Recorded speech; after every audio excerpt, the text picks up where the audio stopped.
I spent almost $200 to buy the most important books I will ever get from Mexico. Hello, my name is Edgar, and welcome to the Eye of the Serpent channel, where I talk about Native American language, religion, spirituality, and culture. And to begin this account, I wanted to start with the Days of the Dead from 2022, when I visited Mexico City to explore some of the festivities in that area, as well as to visit some of the archaeological sites, such as the Great Temple, the site of Tula of the Toltecs in Hidalgo State, and so on. And I visited the National Museum of World Cultures, which is adjacent. It's actually in the same city block, even adjacent to the building that houses the National Palace in Mexico City at the Zócalo City Center. And I visited that museum. It was my first time there in several years. And in the gift store, I saw a 3-volume set of the definitive work by Konrad Theodor Preuss, a German ethnologist who was visiting the state of Nayarit, Mexico, back in the turn of the 20th century.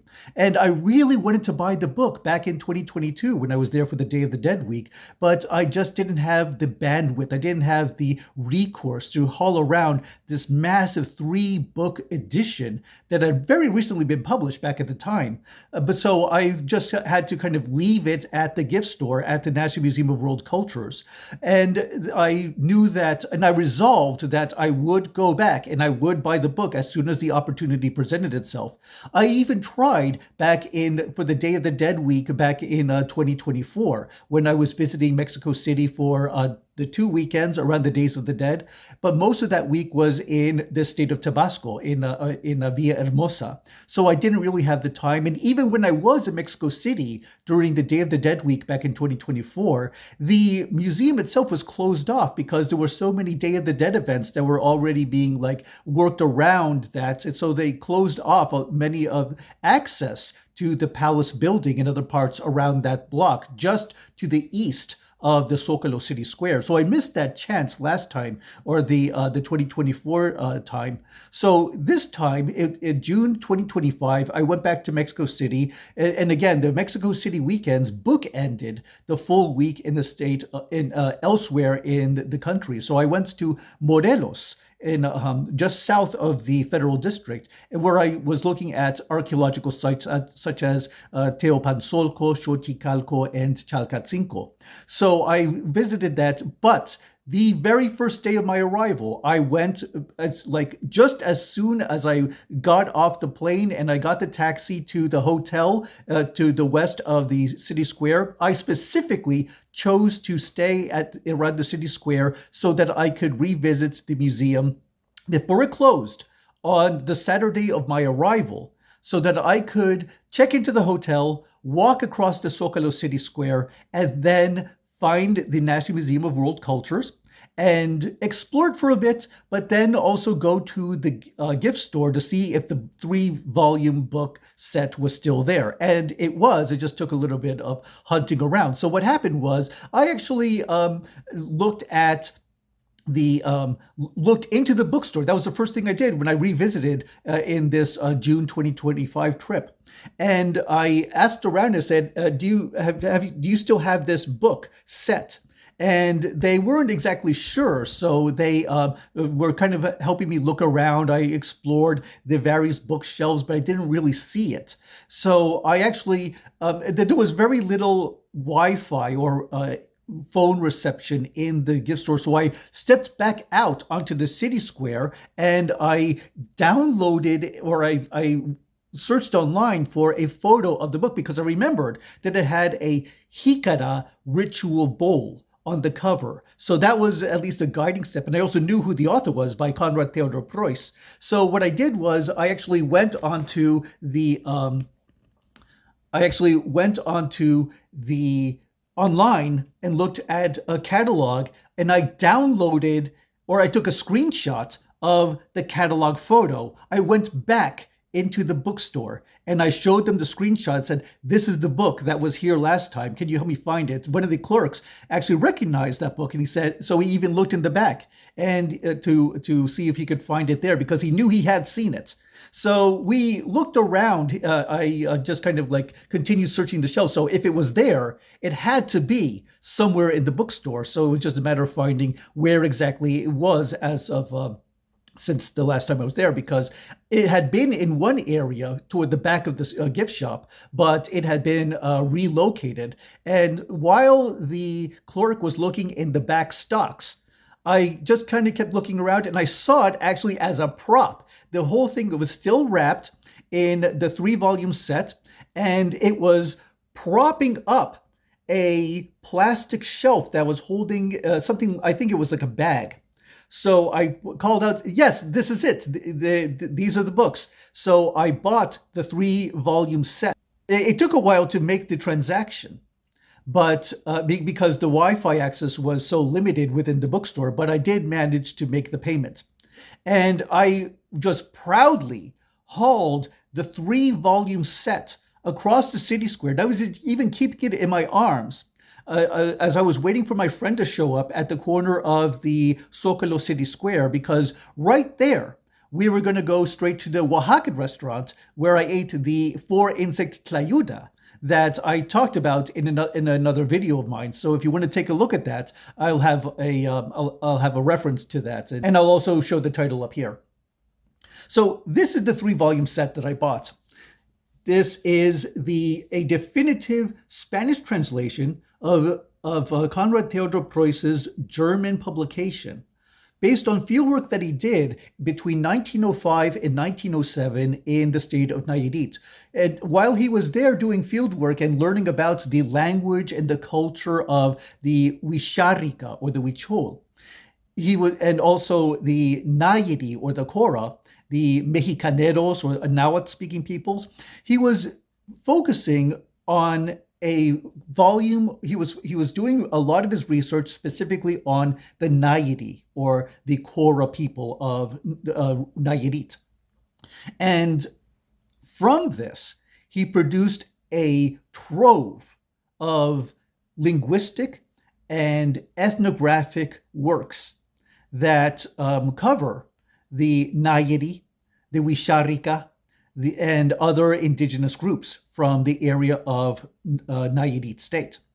And I will say that this is going to be the most important set of books I will ever buy in Mexico, because this is a definitive edition of Preuss's ethnographic study of the Cora language, or the Nááyeri, that is Cora, language and culture. And this is set up into 3 volumes. And this is volume 1. And what I'm going to do now is show you the unboxing, or the unwrapping, of the 3-volume set. So here you can see the original video recording of the unwrapping and opening of La Expedición al Nayarit. And this was something that I recorded first on video, and I'm doing the voiceover afterward. And the reason I left this 3-volume set intact was because I bought it on the first day of my week in Mexico, between Mexico City and Morelos.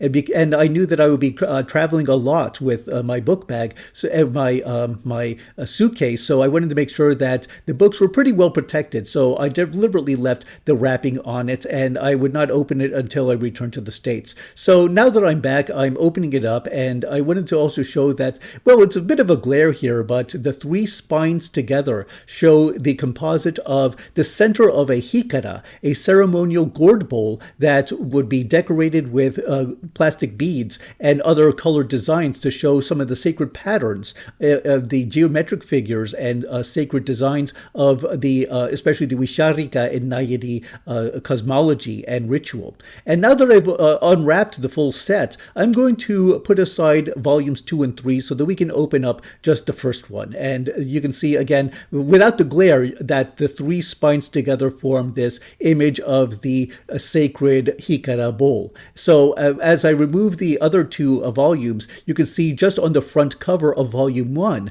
the extension of that photograph. And as I set the book back back onto the desk here is a full color image of that jicara bowl. And now that I'm going to open it up, it will show the inset with a photo of Konrad Theodor Preuss and a little bit of the history of his field work and his research, the invaluable ethnographic research that he did in West Mexico. And the first pages talk about his biography, a bit of his background, his research in Mexico, and then even some of the photos that he took when he was doing field work in Nayarit, some of the native peoples, for example. One of the next pages I turn to shows the contemporary photographs of the mitote, the sacred ritual dances that are still performed in this area.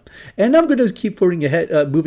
Die Nayarit Expedition, erster Band, die Religion der Cora Indianer in Texten nebst Wörterbuch. So this is the German frontispiece and the new Spanish translation. And I'm going to keep flipping forward to look at some of the contents that's been translated to Spanish. And just on the first page that I turn to, I already get the attention of its comparison with Mexica deities such as Xiuhtecuhtli, the god of fire, Chaltihuitlique, the goddess of the water, and Tezcatlipoca, the god of power. So he's already making important comparisons with the Mexica and other Mesoamerican traditions. And I fast forward a little bit, another page talks about Tate, the goddess of the earth and the moon. So we're talking about some of the major figures of the Nááyeri pantheon. And as I turn again, and you can see here some illustrations of the Olin symbol from ancient Mesoamerica, the symbol of movement. So he's making some very interesting and pertinent comparisons with the Mesoamerican traditions elsewhere in Mexico.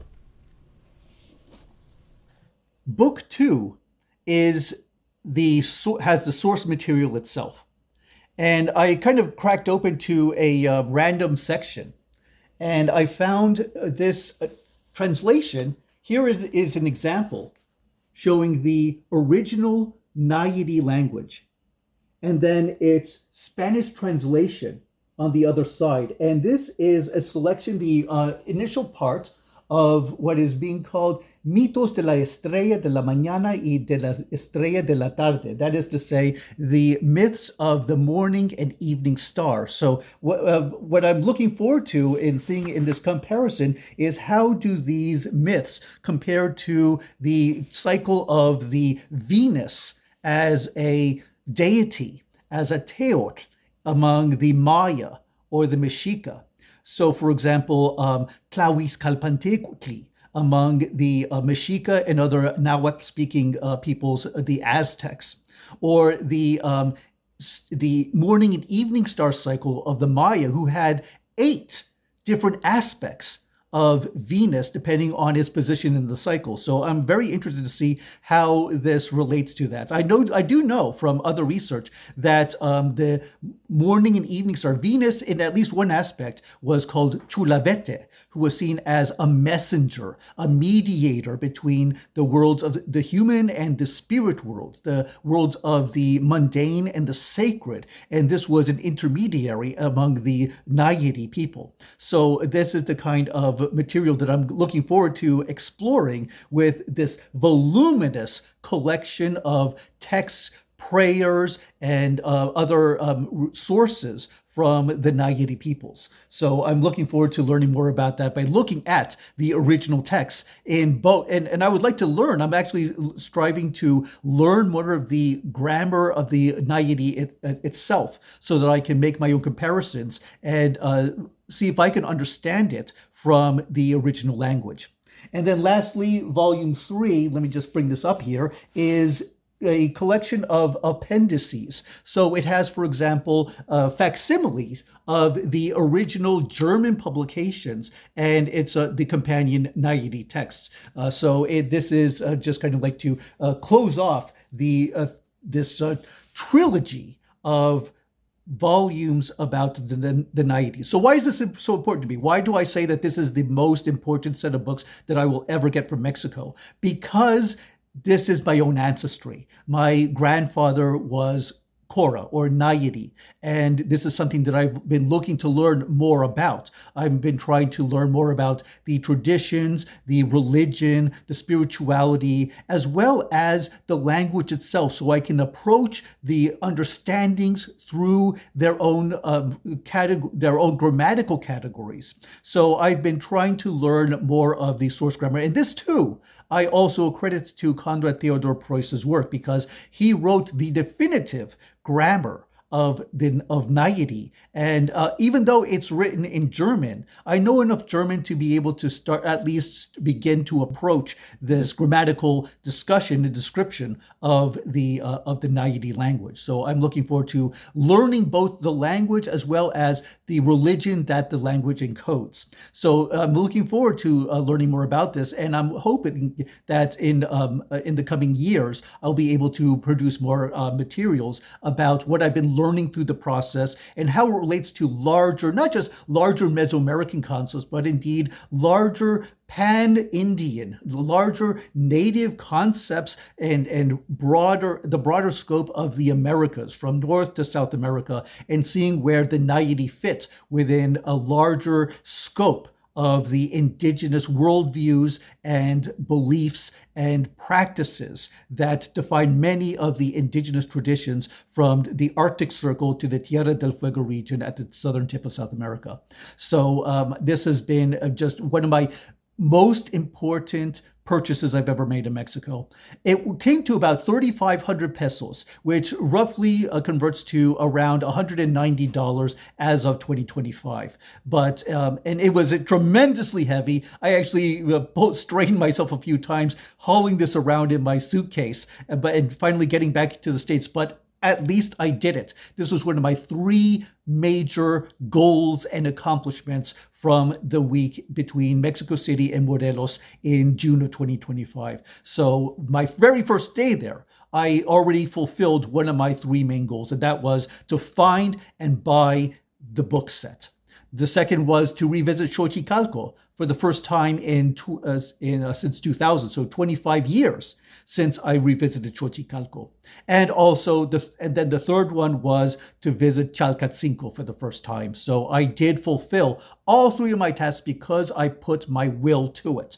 So this was, I will say that I feel very accomplished. And I look forward to sharing the knowledge and the insights that I'm looking to gather as I'm researching more about my connection to the indigenous part of my ancestry, to learn more about my own native roots and how they pertain to the bigger goals and the bigger perspective of what the Eye of the Serpent channel is about. So thank you all for watching. Please like, share, and subscribe to the Eye of the Serpent channel. Your support goes to travel, research, and production. Thank you for watching, and I will talk to you in the coming videos ahead, and good roads.